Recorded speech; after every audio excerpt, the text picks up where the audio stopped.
A ruptured appendix. Now that we've wrapped up this discussion of the Lord's Supper, I would like to share with you some observations I've made during my travels through the Gospels. Now let me be plain.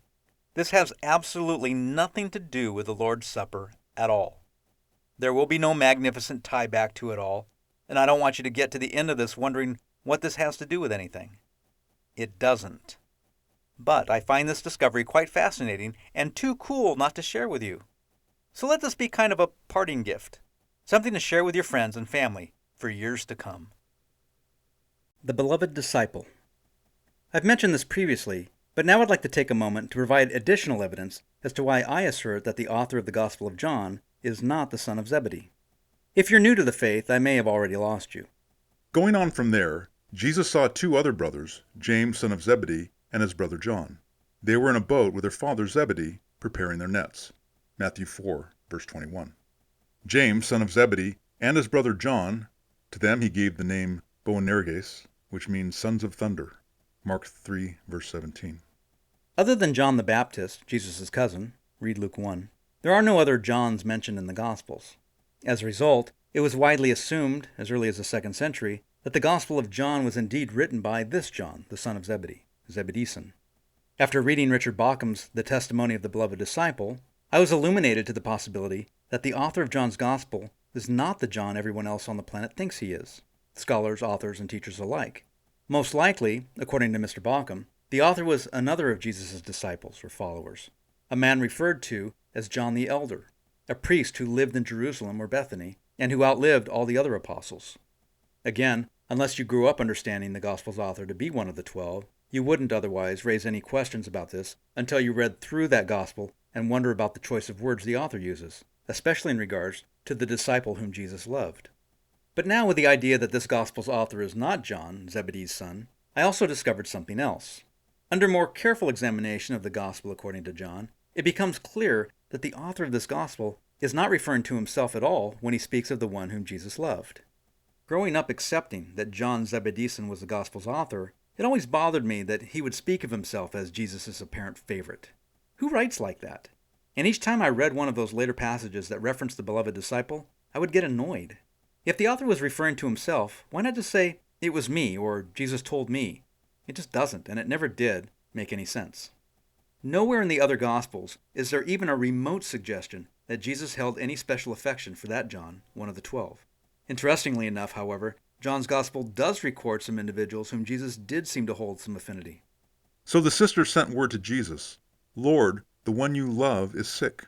When he heard this, Jesus said, "This sickness will not end in death. No, it is for God's glory, so that God's Son may be glorified through it." Now Jesus loved Martha and her sister and Lazarus. John 11, 3-5.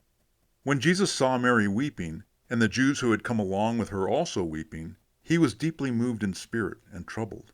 "Where have you laid him?" he asked. "Come and see, Lord," they replied. Jesus wept. Then the Jews said, "See how he loved him." John 11, 33-36.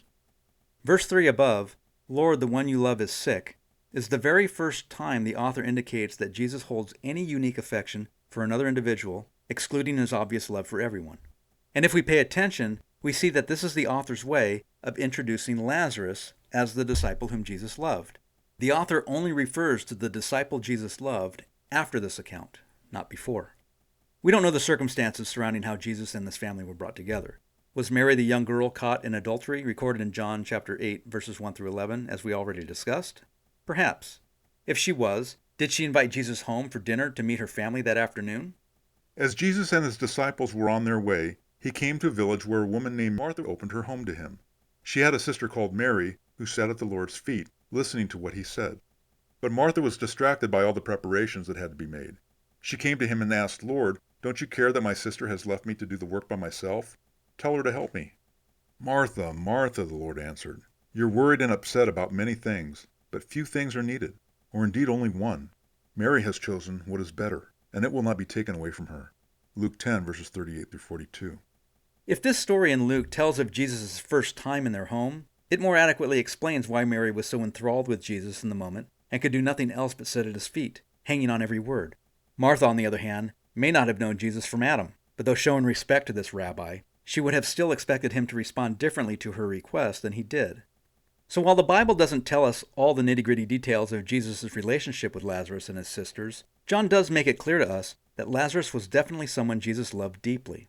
Lazarus is most certainly a disciple of Jesus, at least by the time of Lazarus' resurrection, and no other disciple, whether one of the 12 or not, was ever referred to in this way. Now stay with me. By putting these pieces together and accepting that the author of John's Gospel is not the disciple whom Jesus loved, nor one of the sons of thunder, we can see that the author is now talking of another disciple whom Jesus loved.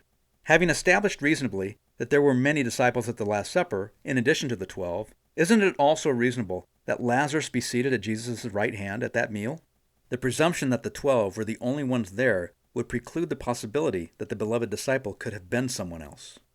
Then later, as Jesus hung on the cross, near the cross of Jesus stood his mother's sister, wife the Mary of Clopas, and Mary Magdalene.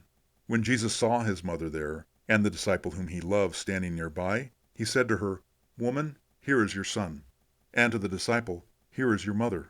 From that time on, this disciple took her into his home. John 19:25-27.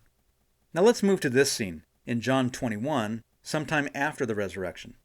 Afterward, Jesus appeared again to his disciples by the Sea of Galilee. It happened this way. Simon Peter, Thomas, also known as Didymus, Nathanael from Cana in Galilee, the sons of Zebedee, and 2 other disciples were together. "I'm going out to fish," Simon Peter told them, and they said, "Well, we'll go with you." So they went out and got into the boat, but that night they caught nothing.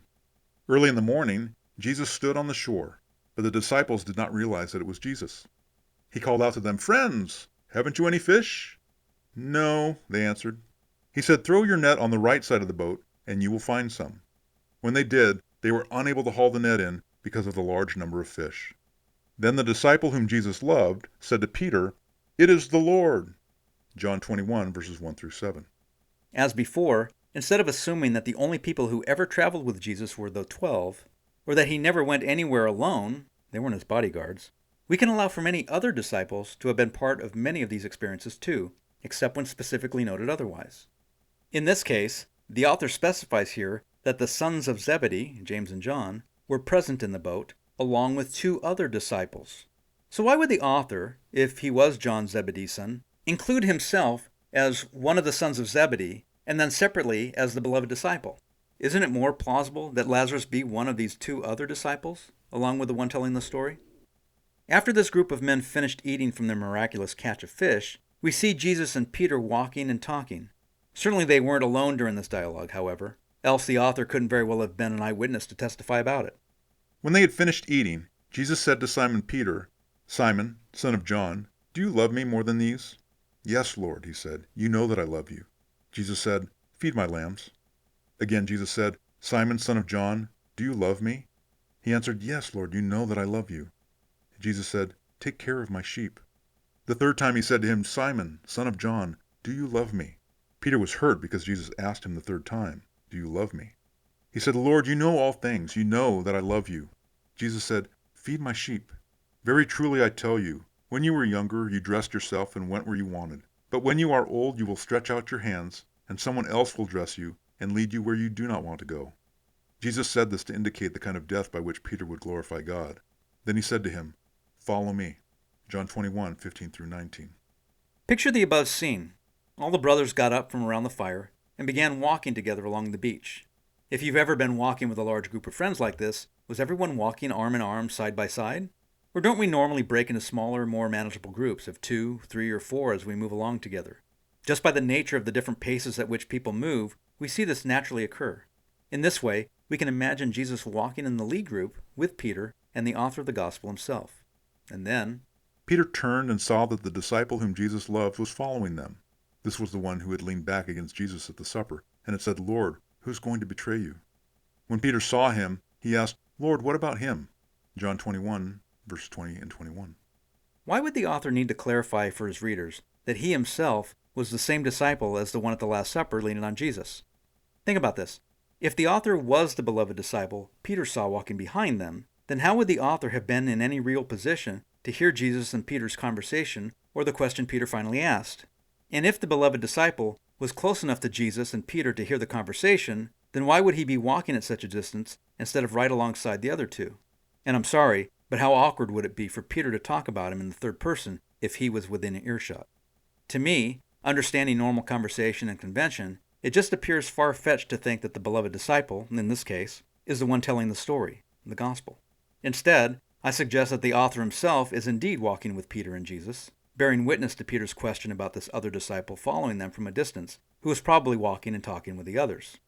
It would seem, then, that the author was simply clarifying for his readers that this other disciple, walking in the group behind them with Thomas, Nathanael, and the sons of Zebedee, was the same one from his earlier account, the same disciple who announced Jesus' presence on the shore after their miraculous catch of fish. Ultimately, it seems likely that any cause for confusion comes from the verse that immediately follows the story above, which says, "This is the disciple who testifies to these things, and who wrote them down. We know that his testimony is true." Verse 24. Here the phrase, "this is the disciple," could be misconstrued as referring to the disciple mentioned in the prior passage, possibly indicating that it was that beloved disciple who actually penned the testimony itself, the gospel. But as we've just discussed, it's confusing because it doesn't fit at all with everything else, and it really is quite a stretch to reach such a conclusion. Many scholars actually believe that verse 24 was added later by the author's own circle of students, sometime after the original writing. The statement itself seems erroneous as it pairs the phrase, "this is the disciple who testifies," with, "we know his testimony is true." Instead, I suggest that verse 24 is simply, and more logically, if we follow the breadcrumbs we've been discussing, a signature line, indicating to the author's readers that the entire account was indeed written by his own hand, and not by someone he was dictating to, as was common, or by someone who was given a third-person testimony, not an eyewitness. Combined then with the other obvious clues I'd previously highlighted during our discussion of the Lord's Supper, I suspect you have come to find such things curious too. Of course, identifying John, the author, as being someone we know almost nothing about, although you probably already know more about him than you did about John the son of Zebedee, my purpose was clearly to separate the author from the disciple whom Jesus loved. While I do feel there's significantly more evidence supporting my conclusion than what's been regarded previously, it really just doesn't matter. So dazzle your friends, amuse your enemies, and start some frenzied discussions about something completely pointless. Why not? Isn't that what I just did?